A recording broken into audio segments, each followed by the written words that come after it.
Okay, welcome everybody back to the Council of International Bible Auditors. I've got a little bit of a cold here, but hey, that's how it goes.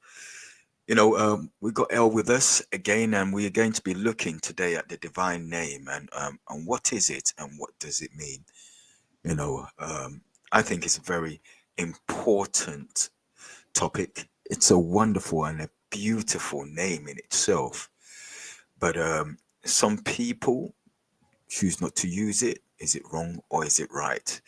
Well, we will also try to answer that. But this point here, before we start, I like to say that as some people who are Jehovah's Witnesses, they are who are ex Jehovah's Witnesses, they are very triggered by this name, the name Jehovah, and it's understandable because people use in the name of righteousness the good name to do bad things. It's similar to people who have been, forgive me for bringing this word out, but abused, essayed. They are believed that the abuse which is happening to them is under the guise of love. So anytime they hear the word love, it brings a trigger, and that trigger in itself can be very, very sad and offensive. So it's similar to the divine name in itself. As much as it's beautiful, it's a name that has triggered many to reject it. So we will keep on praying for those people to get stronger, to be healed.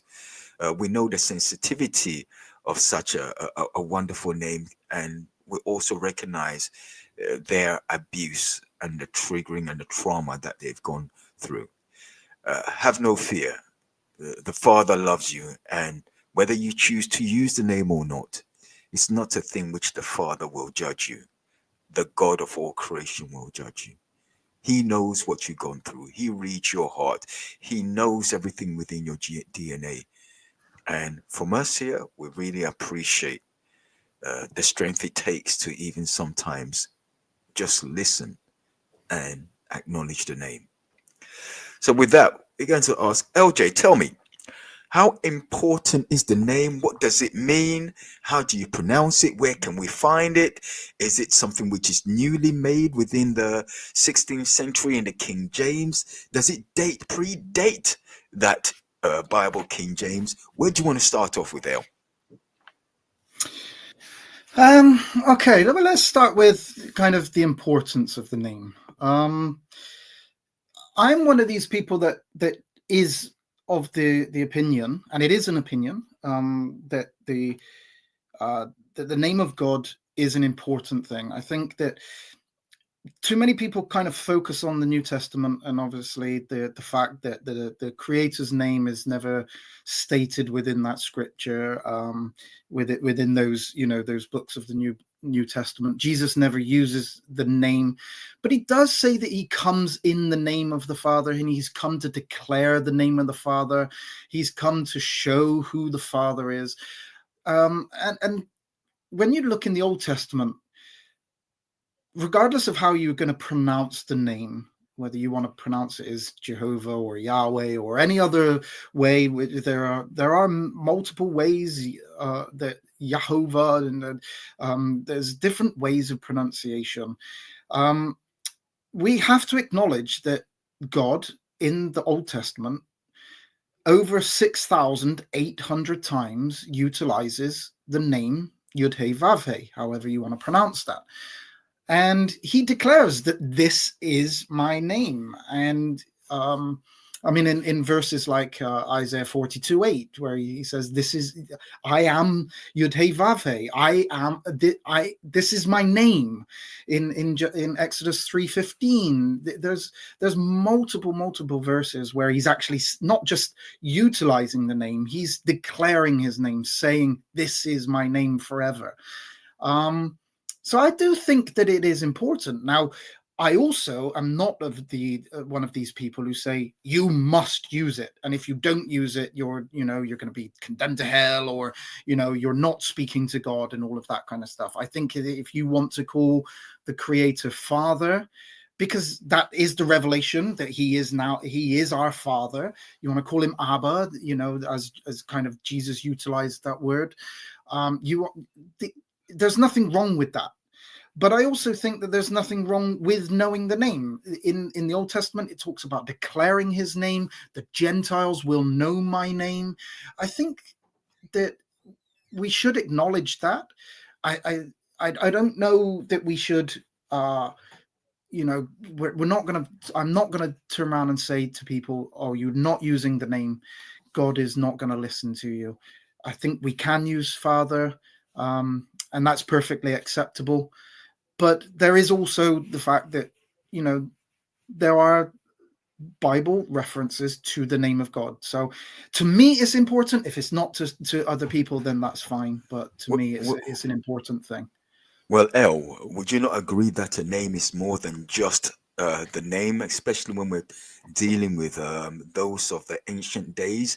The name represented the Mm. person. So um, Yeah. perhaps, yeah. Go ahead. Go ahead. Yeah, I agree. I'm just in agreement. I wasn't trying to over talk. I was just in agreement. It is, yes. I fully agree with that. We are in the name of something is in the authority of it, the revelation of who. It's not just about LJ as a title. It also is me as well. It's not just the letters of your name. It is who you are represents LJ Exactly as that. a sense. It is more of like a title for who I am.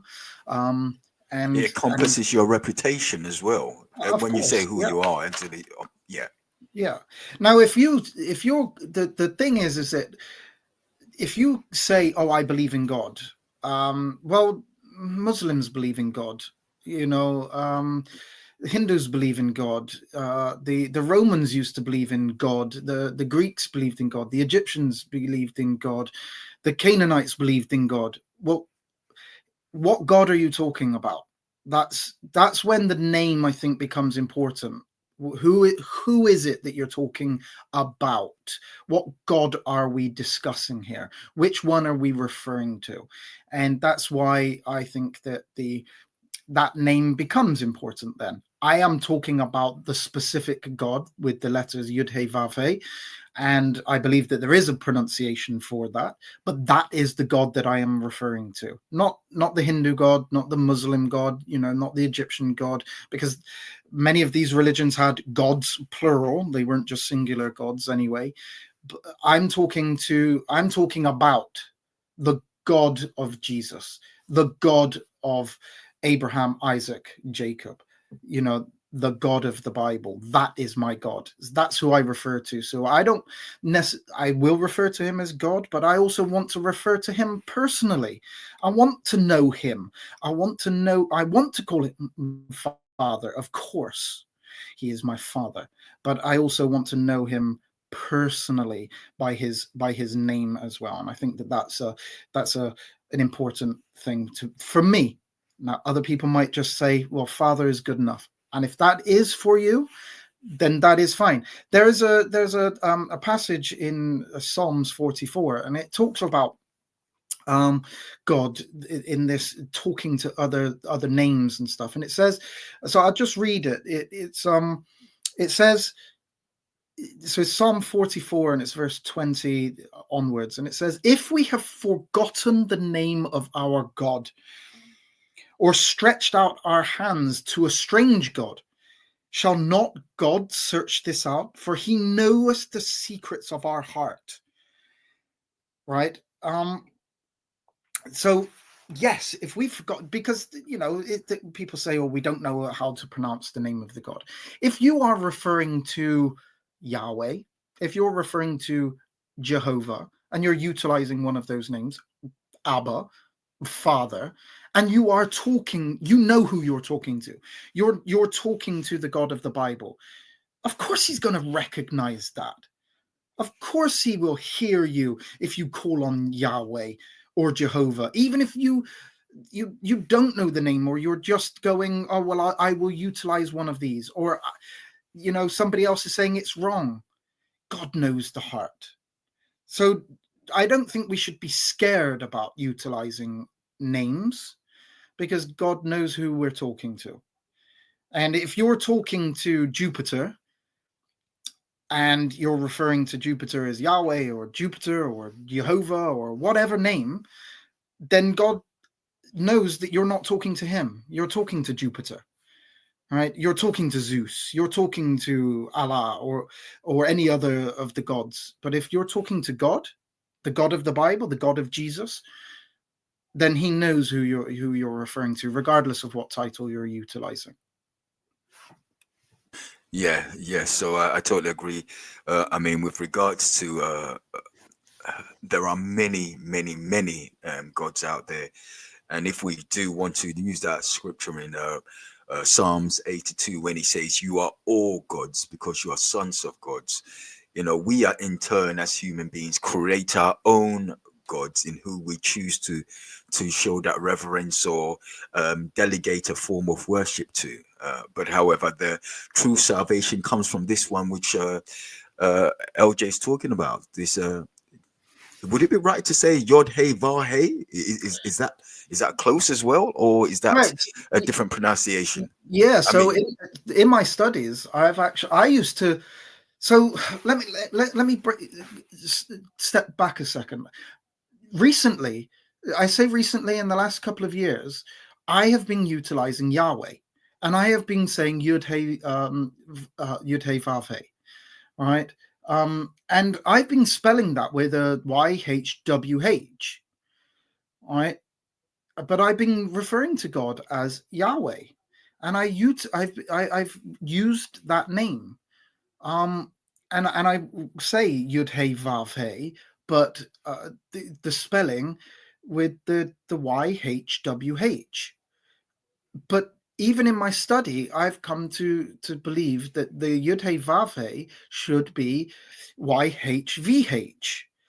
And I obviously I've now moved, I've moved away from Yahweh, and I now believe that it is Jehovah. But that is through personal study, and it is study for me. But even down to just the spelling of it, I've changed the way that I would spell that name. And I did a study recently into this, and even in my own study, I was still writing, and there probably may be still in my writings places where I've written YHWH, because this is just how my muscle memory is, that I just automatically type that. But now I've had to go through and change it, and now I utilize the V instead of the W. The Vav, I believe, it should be pronounced V rather than a W sound. so I mean, if we were to look at how the Jews also, when I say Jews, I'm talking about those religious figures who have been perhaps who are in Israel, perhaps that studying the name of the Tetragrammaton. Um, don't they also use W or YHWH? No, they would use Yud Hey Vav Hey. So they will use the V instead of Mm, the W. mm. Okay, that's quite interesting. And is it also derived from a German Germanic background? Which word? The Both of it, sound. Yahweh, Yahweh, or Jehovah, Yehovah. Isn't that Um, I don't believe I don't believe that it is. I believe that the pronunciation goes all the way back to the original pronunciation in Hebrew. so? Um, Tell me then, L. yeah. Sorry to cut you. No. Um, so from your studies, which you've been studying, apart from the BCE, before Common Era, Hmm. where do you see the name Yod Hey Vav Hey being beginning to gradually rear its head? Because you did say in a beginning of the conversation, and also acknowledge that the Christians did not really use that in a new, not yeah, in the Hebrew text, not Hebrew text, sorry, in the Christian Greek text, Mm. they seldomly used it. They would have used Christos, not Christos, sorry, Kyrios, Adonai. Did they use Adonai then, or was it No, Kyrios? no, yeah, they would have just used kurios would have been Kyrios. yeah, for Lord basically. They would have just replaced that with kurios. So Mm. um, So when do you think that it started, rearing its head? Because most of them would have been calling him Father or just God, mm, because they mm. belong to the same ilk, the same, fold of Christ.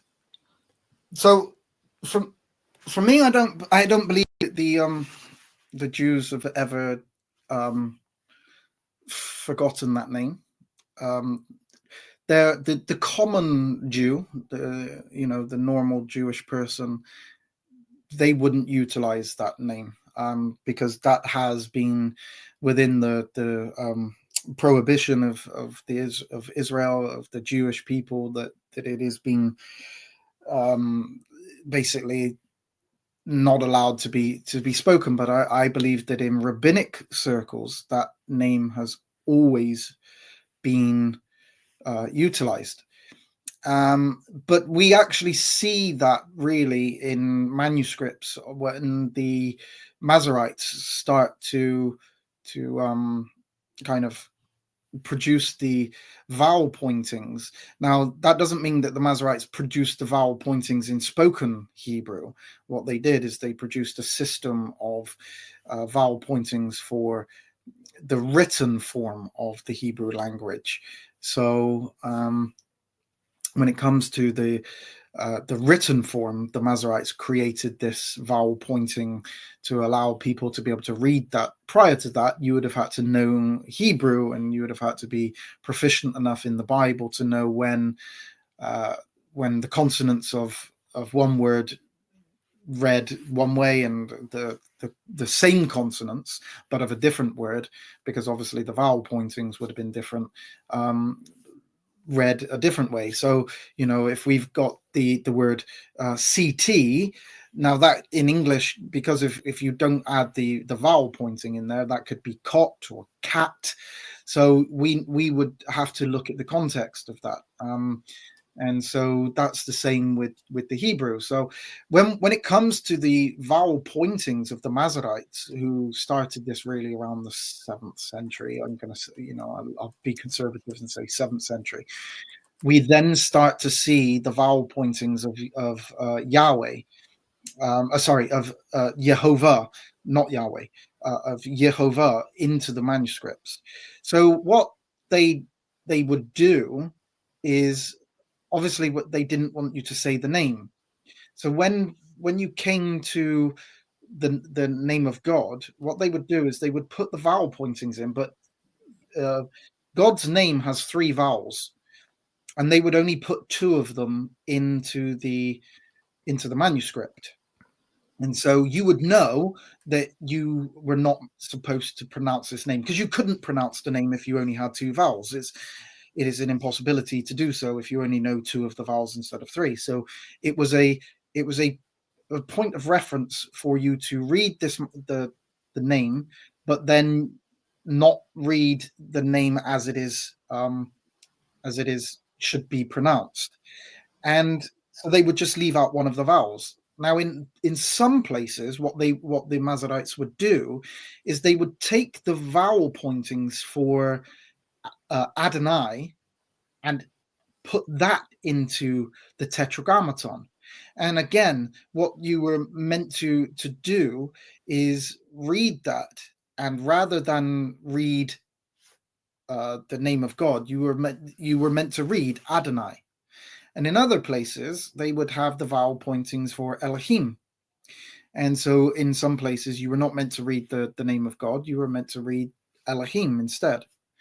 But there are places in the manuscripts, and now we now have over 2,000 manuscripts where the vowel pointings for Yehovah, which the Sheva, Kolem, and Kamatz, are included in the manuscript in the name of God, which produces the reading Yehovah. So we see this in Hebrew writings all the way back to the 7th, 8th, 9th, 10th century, where the vowel pointings show Yehovah. We don't have one manuscript, one Hebrew. Now, this is only recent. These findings were only recent. Up until I think it was 2017 when Nehemiah Gordon found the first one with the vowel pointings for Yehovah in the manuscript. And so, So what you're saying? Sorry to interject. no, So what you're okay. saying is that the translation has now been no. There's a clearer evidence that the name which we've been, or the way which we've been pronouncing it, and the way which it's written, we've been looking at it as actually is actually wrong. Is that what I'm hearing? We don't have any manuscripts, any Hebrew manuscripts that have the vowel pointings for Yahweh. Right. Okay. So the Adonai is wrong with regards to the um, vowel points in Well, there. well, the Adonai is obviously the wording that the Jews use, and they sometimes inserted that into the Tetragrammaton, and you were not meant to read that as a name, because you would It basically was the that unspoken becomes, name. yeah, it becomes kind of Yahovah in that way. But you were meant to see that and see the vowel pointings and then go, right, that's meant to be pronounced Adonai. That's how you were meant to. But we now have, like I say, over 2,000 manuscripts that include the vowel pointings for Yehovah in Hebrew writings. So this was how the Masoretes understood the name of God to be, was that it was Yehovah, not Yahweh. Not one manuscript in Hebrew, uh, in any Hebrew manuscript, do we have the name Yahweh. That appears in Gesenius's writings in the 19th century. Um, So do you have any documents you can show to kind of substantiate what you're saying? um, Not that I'm going to be able to show here, but it is in the No Aleppo. problem. It's in the Aleppo manuscript. It's in the Leningrad manuscript. I can give you the verses that it's in, and you can have a look. You can you can have a look at the manuscript online. There is a Hmm. link to it. Um, so let me tell you, there are 7 occurrences in the Aleppo manuscript. Now, the Aleppo manuscript is basically considered to be the best manuscript of the Hebrew Masoretic text, and then the Leningrad is like the. It used to be a complete manuscript, but it got damaged in a fire um, in the 1940s. But so the Everything Lenin, seems to be damaged by fire nowadays. yeah, yeah. Well, go quickly digress. They actually believe that around about a million manuscripts got destroyed in World War II, in Hmm. with the destruction of with the bombings that happened in London and places and stuff. They and other places, they do believe that up to a million what we have available to us today was is kind of a small scale of what, even to maybe less than 100 years ago, what they actually had available. Up to a million manuscripts were destroyed in fires and battles, and destructions of buildings. And so yeah, it's Well, and we've you also got a can't get lot those in. back. We've also got a lot in private collections, which Hmm. we will never see the light of day. There's also been the situation which has been happening in Syria, Iraq, Iran. That golden crest with regards to Babylon, where Mm. there's so much um, uh, historical. Well, there was archaeological and historical evidence to substantiate the great one, the divine one, and everything that happened to the ancient Israel. With also, the new findings with regards to Egypt now, with the sonar detecting the how deep the buildings is and all of this. I think that there's so much which we are now. And funny enough, someone sent me a scripture with, I think it's in Daniel's chapter 12, where it talks about seal everything up because in the last period of the days, everything, people, there will be abundance of knowledge of the real knowledge out there. Yeah. So and we're coming to these, well, I don't know if it's the last part of the days, but we know that there's an abundance of knowledge, and people are discovering new things. And just like the conversation we're having right now, we can see that a lot of things which we previously had held as, I won't use the word truth, but that's the correct ways. It's now we're beginning to double check it because we're finding Yeah. that there's a slight nuance or change in there. You Yeah. know. So Well, anyway, go ahead. Nehemiah Gordon, he's a fluent. He lives in Israel. He's a fluent Hebrew speaker. I'm not a fluent Hebrew speaker, but he is, and he has uh, obtained access to a huge amount of Hebrew writings, Hebrew books written that have never been published before, never been looked at. Held in a lot of these are held in the Russian library, that he's had access to, and he's able to read and translate and look into, and he has found,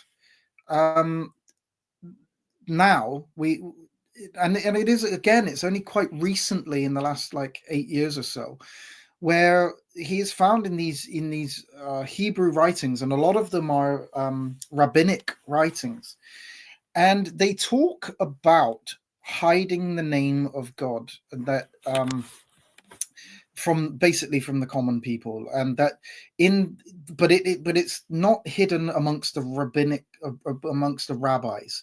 And in fact, there's references to a ceremony that is done every 7 years, where the rabbi would pass on the name of God to his student, and then and this was a way of keeping the name out of the Christians' hands, because they didn't want the Christians to know the name of God and to be praying and talking and to their God, then utilizing the name. So so there was a combination of persecution back during with the Roman wars and stuff with the Jews, that the Romans didn't want the Jewish people to be using the But name of hold on. God. Had they not stopped using the name of the of God previously, even before No, the no, no, no. Romans? This I'm is this is sure.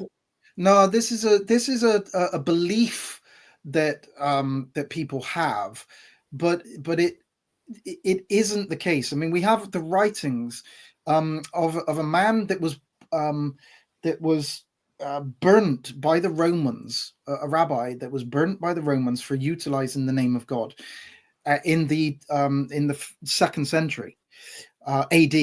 So it wasn't something that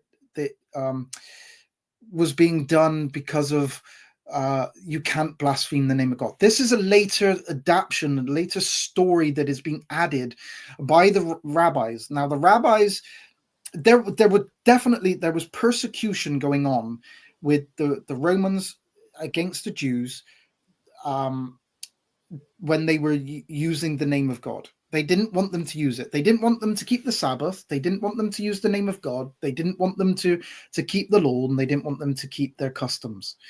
And if they did, they would persecute them. They would kill them. The Romans would kill the Jews. So what? Okay. Yeah. So what Okay. the Jews did, what the rabbis did, is they outlawed the name of God. They Right. told, So this is where according to my little knowledge, yeah, my yeah, little historical knowledge, um, when they were initially enslaved, not enslaved, but they were assimilated into the Babylonian way of things, there were a lot of the esteemed ones who decided to accept and take on mystical Babylonian teachings and practices. So even from there, those esteemed ones, when I say esteemed ones, we're talking about, you know, the affluent ones who decided to follow into commerce and decided to adopt the Babylonian ways. They wouldn't have used the divine name. In fact, it would have been a repugnant name for them Mm, to be associated with, because now they're getting into Zoroastrics, I believe that's the word. Not only are they getting into that, they're also delving into other cultures and so forth. So mm, in my personal, I mean, as I said, personal experience, if I add that up together, it's as if a Christian leaves the faith of God and Christ, they don't want to hear the name Christ any longer, because it mhm, becomes a burden to them. So this is why I'm saying that that name, the divine name, Jehovah, would have been gradually being phased away or fading away due to, you know, them associating with various pagan nations. mm, But yes, I still do agree that, as you said, there were those, you know, who kept the faith, who would have mm, held the name. So I'm mm. not, you know, throwing what you're saying away to the curbs. I do agree with it, but I'm saying there's a phase going on, a phase out would have been going on. Mm. I agree. Those that kind of stayed in, not everybody came back from Babylon, um, and I agree. Those that kind of uh, removed themselves from the faith or no longer wish to follow the god that they were following before, or in later generations the gods of their fathers and stuff. If they wouldn't have utilized it, but those that came back, those that came back, rebuilt the temple, and followed the faith again. Those would have continued on. They would have had access to that name. That name would have been something that would have been available to them. They would have known. And I think that those would have continued that on. So while I would definitely agree that those that have leaving the faith would no longer have access or would no need for it, those that returning, they would have they had their scriptures, they continued on with their beliefs and their faith, and they returned back to God, which is obviously why God allowed them to come back, because they wouldn't have been allowed back if they hadn't returned to God. Now they again later on they kind of fell away from God again, but um I don't believe that the name of God would have been completely lost. It wasn't completely lost, and there were people that were utilizing it, using it as the name of God. Would have known that it didn't die out. I don't believe the name of God has ever died out in that sense. Um, Whether it's been suppressed, whether it's not being utilized as much by the general public of the Jews, I agree. I do believe that at a time, but I think that this really kind of started happening around the 2nd century BC, but it was still being used even at the time of Jesus. I believe that name would have been known and used then, and it kind of really more died out once the Roman persecution started and the rabbinic traditions started to really take hold after the destruction of the temple. It's after the destruction of the temple that rabbinic Judaism really takes hold and takes off, because they have to adapt, because they no longer have a temple in order to be able to fulfill their Torah. And follow the Torah and the temple with the name of God and prayers and sacrifices, and they have to adapt, and so rabbinic tradition takes over. But that isn't until the fall of the temple. So I think that it's after the fall of the temple, and we have, again, like I say, we have rabbinic writings that talk about the name of God being suppressed, hidden.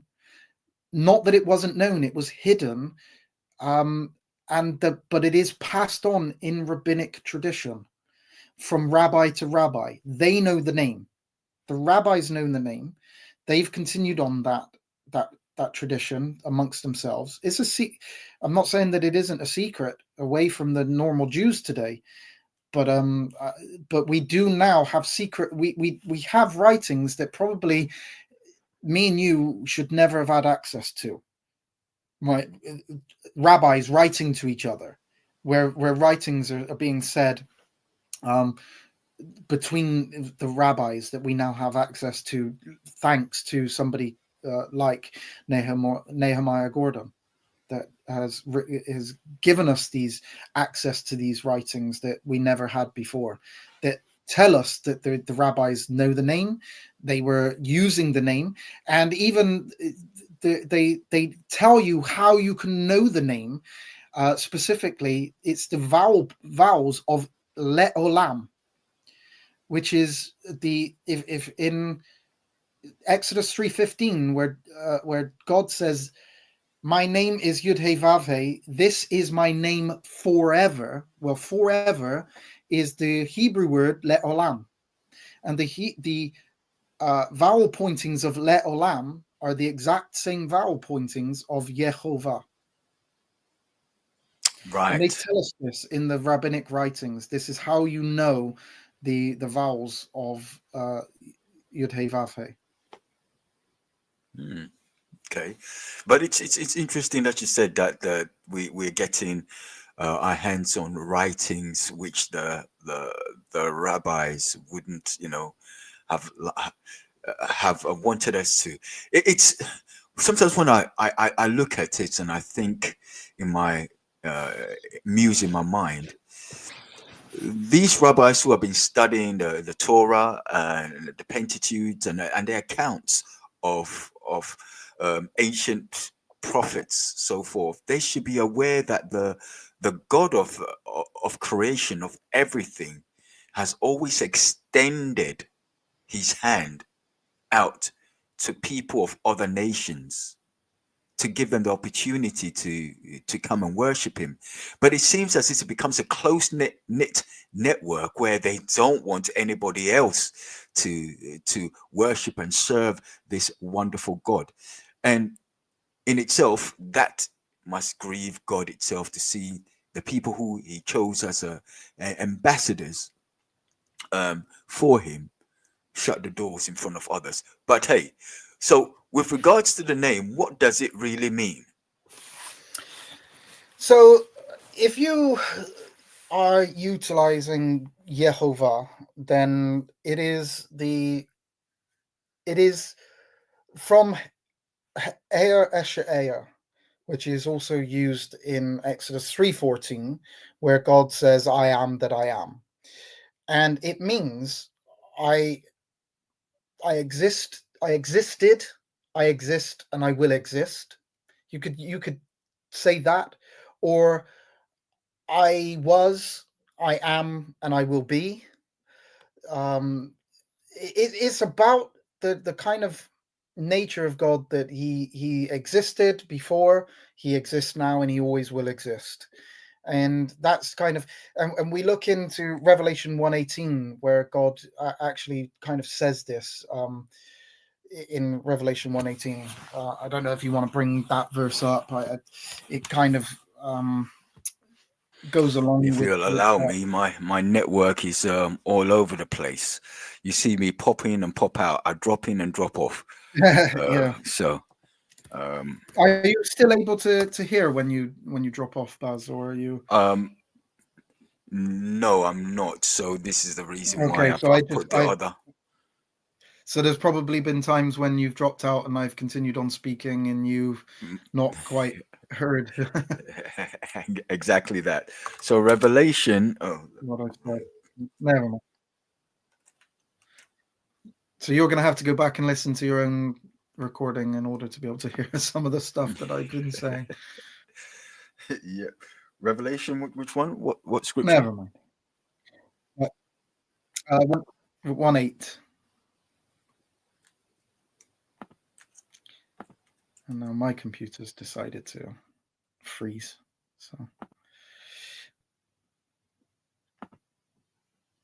Come on. I don't know whether I'm going to keep the show if it keeps on acting this way. Oh, come on. Page unresponsive. okay. I can read it. I can read it anyway. I'll read it from the King James as normal, but I can read it from any other version if you want me to. So it says, "I am Alpha and Omega, the beginning and the end, saith the Lord, which is, and which was, and which is to come, the Almighty. And I believe that that verse there goes along with Exodus 3:14, where it's Eir Esher Eir, where it's where that could be I am, or I was, I am, and I will be. This is the so it's the meaning of his name. So when Moses comes to when God comes to Moses, and Moses says to God, who do I say sent me? Now this confuses a lot of people, because God says, Eir Esher Eir, I am, and they believe that this is God's name. But that's not God's name. God is declaring the who, the what he is, and the explanation of his name there. So, but then he continues on in verse 15, which people sometimes don't want to bother reading, where he says, I am Yud He Vav He, the God of Abraham. This is my name forever. So it is the Yud He Vav He that is the name of God. The explanation of God's name is in Exodus 3:14, but that isn't the name of God. God states his name over and over and over through Scripture, that his name is Yud He Vav He, however you want to pronounce that, Jehovah, as I would do. So I do believe that that's how you understand God is. He's eternal. That's the explanation. Is he is the eternal one. He exists. He always has existed, and he always will exist. And I believe that that is the revelation of what God's name means. And the Jehovah is that combination of those verbs in Eir Esher Eir. Can you hear me? I can hear you. Yes. Okay, thank you, because my network is acting up again. Okay, so it's the eternal name. Is the eternal name of of what he's able to accomplish, Mm. of what he's able to do. I think Isaiah did say, "I am." Was is it Isaiah? Um, I am. I'm something about the past and the future. Can I? I can't remember the scripture now. My mind is gone. Mm. It's all gone blank. I was and I am. Is it? I can't even type. But that is the nature of God, and I believe that that is the revelation. That is the name, that is the meaning of his name, is that he was, and he will be. Yeah, there's no hope for me Um, right now. Yahweh kind of really is a theological concept more than a kind of biblical concept. It comes from the verb to create. Is the they wanted the belief that God's name would be creator, that he creates. And Yahweh kind of comes from the Hebrew verb to create rather than to exist. It's more he's not the existing one, he's the creator. And so Yahweh has a more understanding that of creation or creator. Um, well, I believe that obviously God is the creator. I don't agree that that is the way that we understand his name. I think Right. that that is a theological concept rather than a biblical concept. So, in view of his name being made clearer now, uh, we are getting an understanding of what it means. What is the impact of the name? What would you say, if I was to ask you, which I am, then the impact of his name for us now, living through the ages and at this current time in human history? What do you mean by that? The Well, he's got such a wonderful name, yeah, the most beautiful name, and we've, you know, if we were to really open up the name and looking at each point of it, where it says he was, he is, and he will be. hmm Okay, so we got um, the past, the present, and the future. mm. What does it? What would it mean to us now, as uh, this in this civilization, as human beings? What impact, ramification, and blessing would you say that name has for us? I I think hope it that made sense. yeah, I think that really try and keep it a bit short. The answer, I think that it allows us to know that we have the right God. That's the important thing, is because Jupiter never existed. He doesn't exist, and he never will exist. Other gods, they don't exist. They never did exist, and they never will exist. That's that's the beauty of the God of the Bible, is he does. That's the important thing, is that his the distinction between God, our God, the God that me and you believe in, regardless of how we're going to pronounce his name, that God of the Bible, the God of Jesus, the God of Abraham, Isaac, and Jacob, that God exists. He always existed. He is the one that existed before time, our human time, came into existence. He is the one that created. He exists today. He's still here. He hasn't disappeared. There are some atheists out there that would argue, oh, you never know. Even if there was a God that created the world, doesn't mean he exists today. He could have died. He could have decided that he no longer is worried about this planet and left us, or he created and then disappeared. That's argumentations of atheists. He exists today, and next week, next year, in 1,000 years, in 1,000,000 years, in 1 billion years, he's still going to exist. He always Right, existed. He exists today, and he always will exist. That's an important factor for our God, in difference to their God, other people's gods. If you don't but have then, the God that exists and always but will then, exist, you don't have the right one. but then, his existence. What impact does his existence have on us?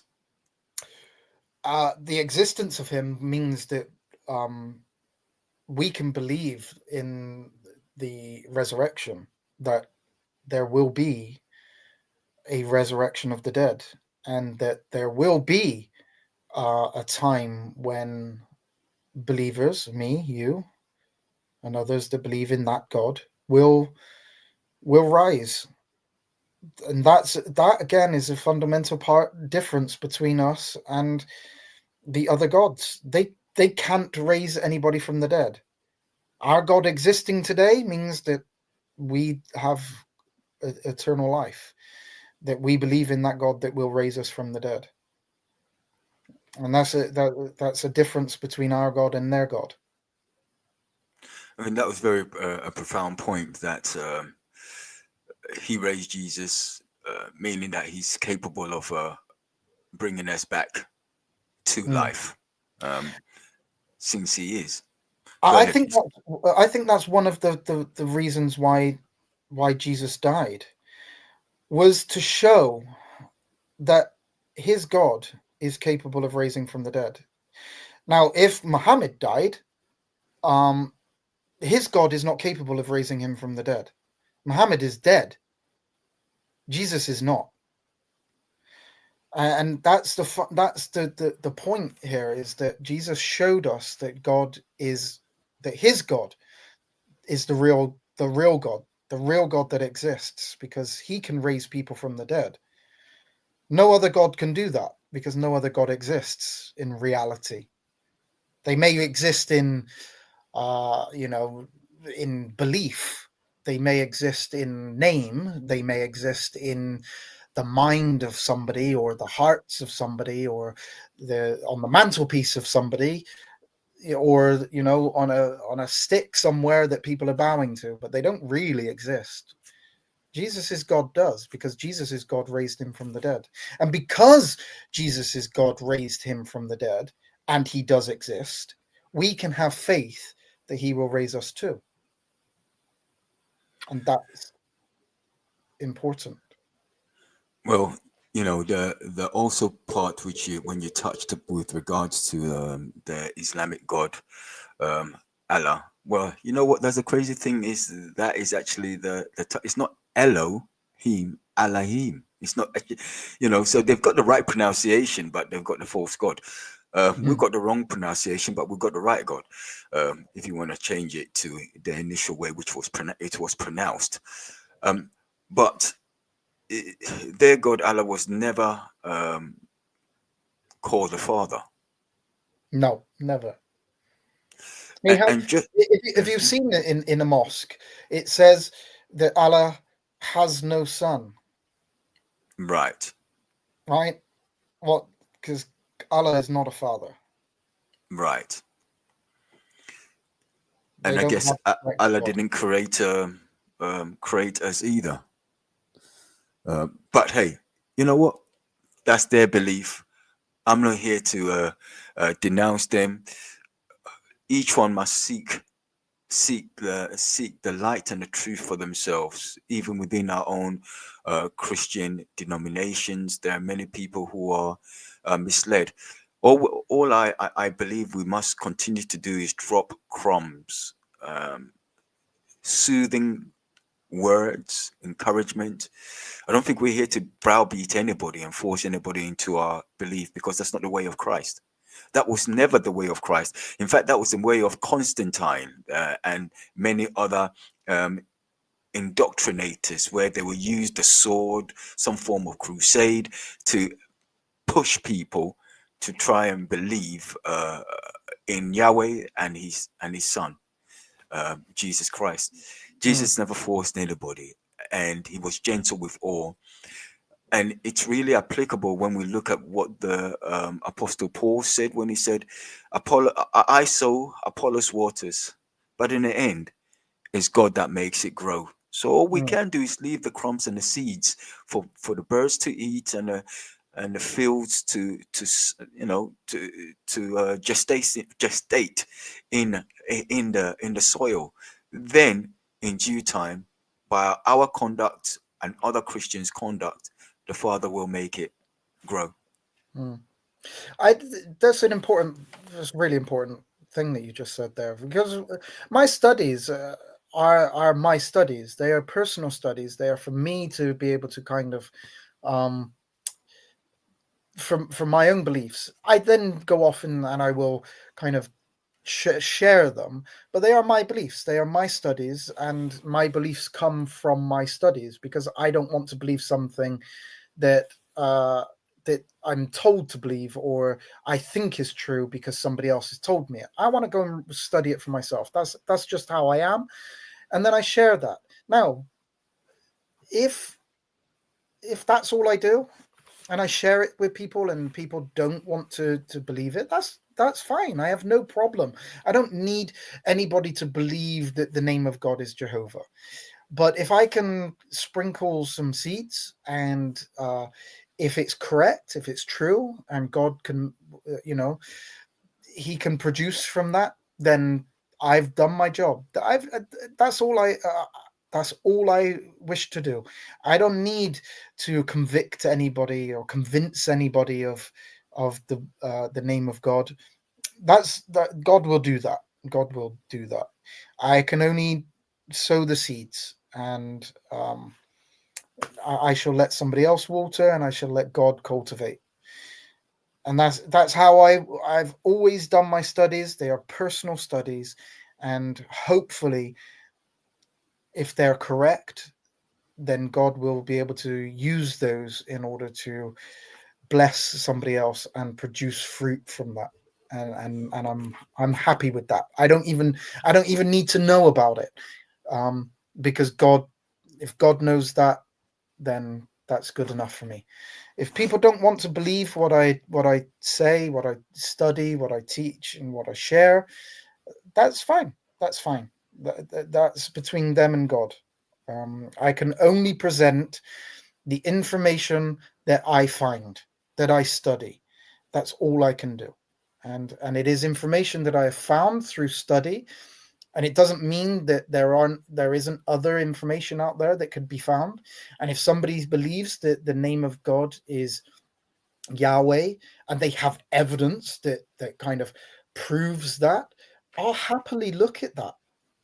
But if we're gonna argue or discuss, I'd rather discussion over the name of God, let's do it evidently based and say, right, okay, well, this is the evidence I have, this is the evidence you have, which is more convincing. And then it's up to other people to see that evidence and use it, and be convicted or convinced by that evidence. But go by evidence rather than just, somebody says something, or you don't want to believe something. All right, I have no dog in the fight of Jehovah versus Yahweh. Like I said, I used Yahweh. I didn't care whether it was Yahweh or Jehovah. I just cared that I knew the correct one. And so that's why I did the study, and I was convinced. I actually probably thought that I would find that it was Yahweh, but I didn't, because I couldn't find the evidence that supported it. That was the thing. So I have to be led by where the evidence takes me, and I've ended up at Jehovah. Jehovah.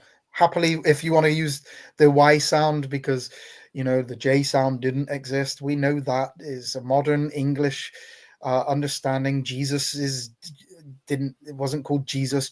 Joshua wasn't called Joshua. They're not called Jews, and it's not Jerusalem. But you know, all of these words are English, modern English adaptations of the way that we now speak. Well, people are happy to, refer to Jerusalem and refer to Jesus and Christ, but they find it difficult to use the word Jehovah, use the Mm, name Jehovah. But as I said, it's a triggering thing for a lot of Christians out there because of the abuse that they have. So, mm, still we must always continue to be Christ-like and reflect Christ, because as much as Christ knew the Father's name, to him, he was no problem by calling him my God or my Father. And that's really even endearing, because a name doesn't actually, I believe that a name keeps you further away from a person. I know people say that, oh, a name means that you're more endeared to a person. Yes, that's a stranger. But after a while, that stranger should develop into your brother. mm, And after a while, you refer to that person as a brother, because you are developing a close kinship with that person. So yes, initially, I do believe that we approach the Heavenly Father with this name, but as we do keep on growing to Him, we are humble enough to say, this is my Father. And mm, since He becomes a father, the relationship changes from a slave to, or a distant friend to a close friend, from a mm, slave to a father. So that's why, I have no gripe with anybody calling him my God or my father, for that simple mm. fact is it shows me their closeness they have got with their heavenly father, rather than their distant relative. And as I said at the beginning, I have absolutely no issue with that whatsoever. If somebody doesn't want to call him Jehovah or Yahweh or however they want to call him Father, no issue with that whatsoever. I don't think that there is any problem. God will hear you 100% if you call him Father. Well, guys, we come to the end of the show. This was just a quick, brief synopsis and discussion on the divine name. Is it important that we recognize it? Yes, it's very important that we recognize it. What does it mean? Well, we know that it consists of the past, and the wonderful thing is it's in the present, and it's going to be in the future as well. All three things, our past, our present, meaning that he can really help us in our day-to-day life, and he's also there to guarantee us a future if we bow down to the Son. And in bowing down to the Son, we honor the Father. So that's what it means to me. So before I go, I'm gonna LJ, is there anything else you want to say before we wrap this up? And thank you very much for coming at an impromptu time. LJ only knew halfway through the day, so if he hadn't prepared enough, well, it's due to me. But don't forget to hit like, subscribe, leave your comments, um, visit LJ's website, which it needs a. I'm not even going there. LJ, what's your website? No, it's yeah, you can read this the whole study, and it's quite a long study. It's about 8,000 words now, and I'm still adapting it. I'm still adding to it, and I will continue to do so. You can read it. It's my latest article on www.followintruth.com. And yes, Baz, it needs an update. I fully know. Well, I told the guy he can come. I can help him out. I know. He just he just needs to let me know. But by the time he chooses to let me know, I've given up. I've divorced. I don't want to know about it. So he's been told. I know. I know. And we need. I will take you up on that, Baz. I will. I promise. Thank you. We've got a couple of other topics which we have to do, but I've been having technical problems. I am really apologize to everybody who's been waiting for some of the topics which I have put down for us to talk about. We will soon get to those and stay in tune. Um, yeah, well, with that being said, salute everybody, salute LJ, salute whoever is listening, and those who will listen to this in the near and distant future. Ambassador in Chains, signing out for the Council of International Bible Students Auditors, where we are auditing everything inclusive of the name of the Father, Jehovah. See you lot later. Shalom.